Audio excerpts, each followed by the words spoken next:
I'm done with Forge World. I'm so done with Forge World. Yep.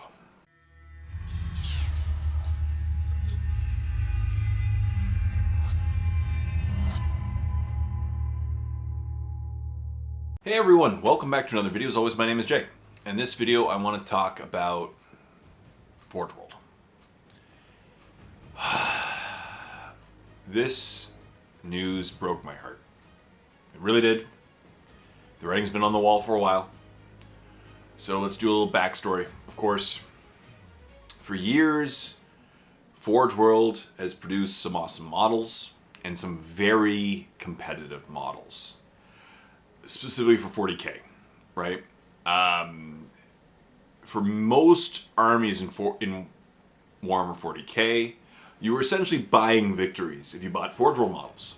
You know, the models would be expensive as heck, hard to assemble, harder to deal with, more fragile. But to compensate, GW made some crazy rules for a lot of these models. You know, like back in the day, like the Eldar come to mind. Like they're Hornets or Wasps. I think Hornets they're called. They had a Sphinx. And literally you'd go to a tournament, and once Forge World models got allowed in tournaments, and for a long time Forge World models weren't even allowed in tournaments because they were so unfair. You were essentially buying victories. Eldar especially, and then once they start allowing Forge World models, you'd go to a tournament like an LVO, and all you would see is Forge World models. Tyranids, you'd see like Dimacaron, not that many Forge World things. They did produce a lot of arms, which were really good, like the double, the Twin Link Devourers for Tyranids, or the twin autocannons if you're playing like Grey Knights and you want to add them to your Dreadnought. And to buy these arms, it cost you like $30. It was expensive. Eldar, you'd be buying victories. Yeah. The one exception, though, well, maybe not the one exception. The big exception, though, I always found was Orks. Ork Forgeworld models were rarely ultra competitive. You wouldn't go to a tournament and see a Squiggoth. You wouldn't go to a tournament and see a Gargantuan Squiggoth. You wouldn't go to a tournament and see a Mega Dread or a Mecha Dread. In the last edition, yeah, you might see like the Kill Blast a Tank in a couple lists or something, and in this edition, people were really thinking that that was going to be strong. I always felt that Orks had the most character when it came to Forge World models, and as an Ork player who just wanted to have fun, I loved the Forge World models because they had the most character and they were fun. They were amazing to look at. They were orky, so orky, and they were so fun. And my favorite model, as most of you know, are the Grot tanks. Right? I have 18 Grot tanks, of which 12 are Forge World. And then 6 of them, no, sorry, I have 24. Yeah, 24 Grot tanks now. But 12 of them are Forge World, and 12 of them are, like, some of them were sent to me by some people who sculpted them, and I converted a couple, I added some Grots to it to make some orkiness, right? Grot tanks have always been my favorite. I've played them for many editions. I've loved them. I've had so many amazing games that were so fun, and not once did I ever think I was being uber competitive. Now, obviously, if my opponent didn't bring a good counter, sometimes it'd be an interesting army, but Grot tanks were just fun. They'd blow up, they'd drive around the battlefield, they're little and small, and go and cover, just have a great time, right? You could stack them with missiles. They could shoot pretty well. They wouldn't survive very long. One edition they had invul saves, the next edition they kind of died very easily. I loved bringing them. It was one of my favorite themed lists, and the writing's been on the wall for a while that GW/Forge World has been phasing out the 40k aspect of Forge World one by one. Mostly before this edition, models were being phased out, i.e. the Dimacaron, however you pronounce it for Tyranids, you know, is gone, right? And all the Tyranid players like me were like, well, that sucks. And one by one, the arm combinations that weren't in the box got eliminated. So the Twin Devourers kit became null and void on the Hive Tyrant, which was their advertising piece. And the Twin Autocannon I mentioned earlier is useless on the Dreads, the Dreadnoughts. And so you'd spend $30 and then it'd be worthless, and you actually have to disassemble them and fix the models. Or you'd spend hundreds of dollars, like I have and you have in many cases. No one, the Forge World was given to me by my friend Cody Rue. I bought the other 2 sets of 4 at Adepticon. I'd order them and have them delivered there and pick them up. We spent hundreds, and one by one our models are being removed. Now that's also happened with other models, obviously. Like recently we knew ahead of time for the Finecast models are all being removed from the nearest Ork Codex, right? Boss Snickrot was recently done in plastic, but all the other bosses were basically removed because they were all Finecast. They're gone. Makes sense. Finecast gone. You spend this money and it's gone. Now I've gotten a lot of additions out of this. Cool.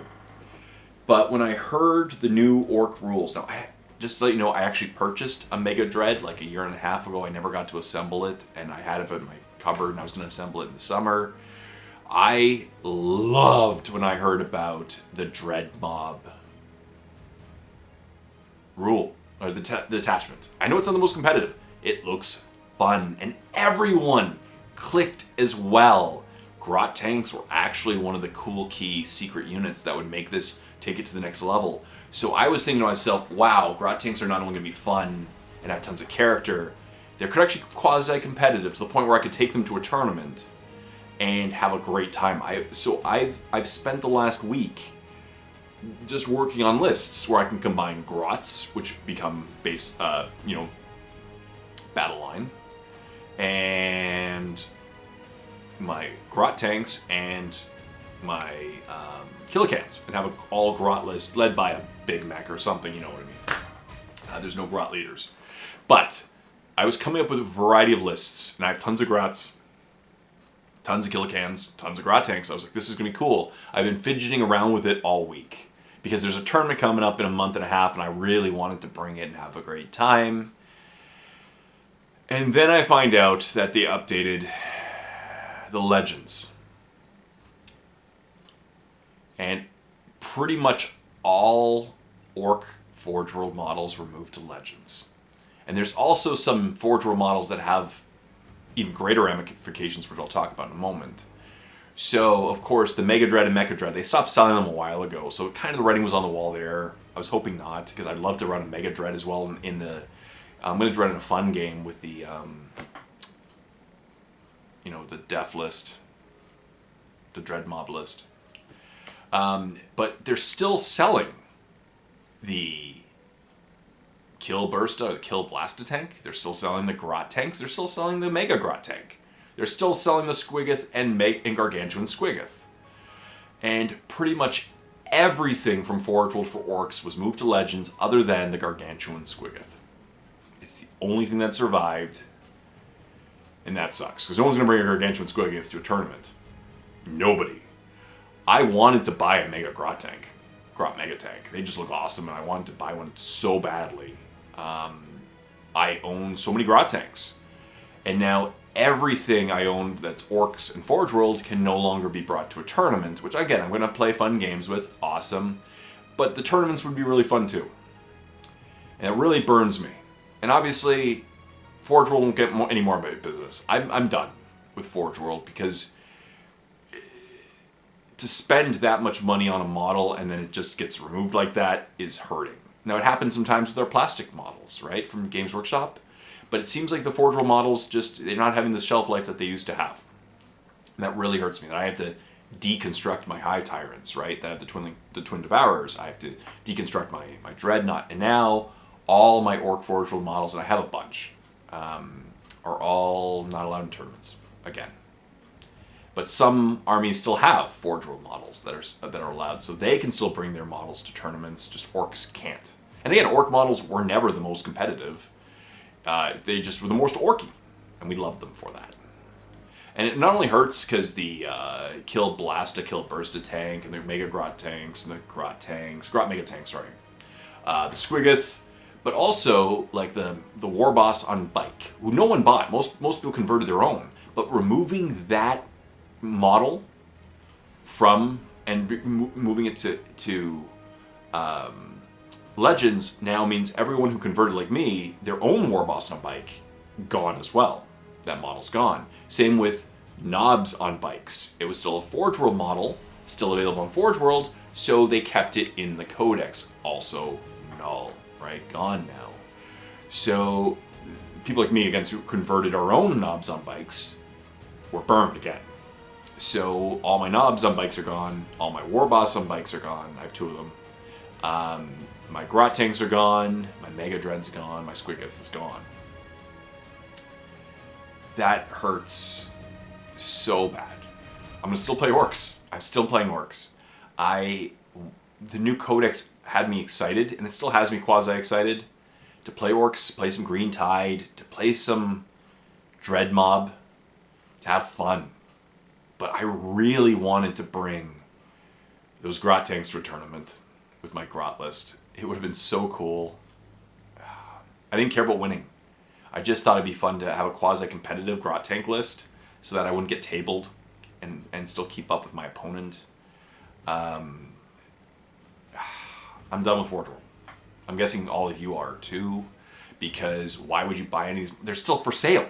And like, I live in Canada and they're temporarily sold out. In England, they're still available. I checked the website earlier.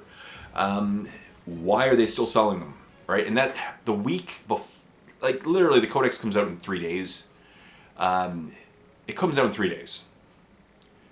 Why choose now? Why wasn't it a month ago before the codex came out and people started speculating? I'm betting people bought these models. I bet people bought Grot Tanks or the Mega Grot Tank, Tank, anticipating the codex when they all heard the rules. And at that point, these things were for sale.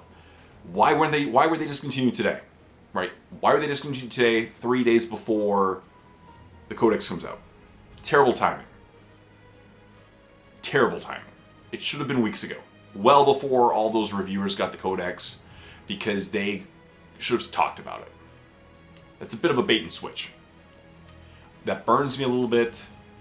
I try to remain positive. I really do. I'm done with Forge World.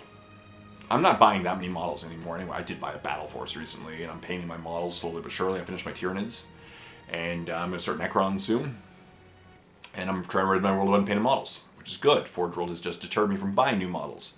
But what just hurts is that the Grot Tanks and Mega Grot Tank and the Mega Dread and the Squiggoth are no longer available for competitive play. And just, they're removing these amazingly... I loved them. They had so much character, and they were so fun. You know, most games, they weren't the most competitive, but they were fun. And I feel that a lot of the time we forget about the fun models, and these were some of them. And I'm going to rest in peace. You know, they should rest in peace. But that sucks. That really sucks. What do you think? I'm guessing most of you are pretty much annoyed with Forge World already, and you're done with Forge World, since they're winding down in 40k anyway. Are you as heartbroken as I am? Am I overreacting? Am I underreacting? All the Orc players are probably screaming. That's all I'm saying. But I feel hurt. They hurt me right here in the heart. But I'll get over it. I'm going to keep playing Orcs. I'm going to have fun. There's still a lot of lists I want to try, but they just took away my favorite one. So on to the next ones. But stay tuned for more videos. We do more rules reviews and painting videos and painting tutorials. Leave comments in the comment section down below what you think. And please subscribe to my channel and like this video. Until next time, this is Jay saying, happy painting your models that hopefully aren't going to Legends.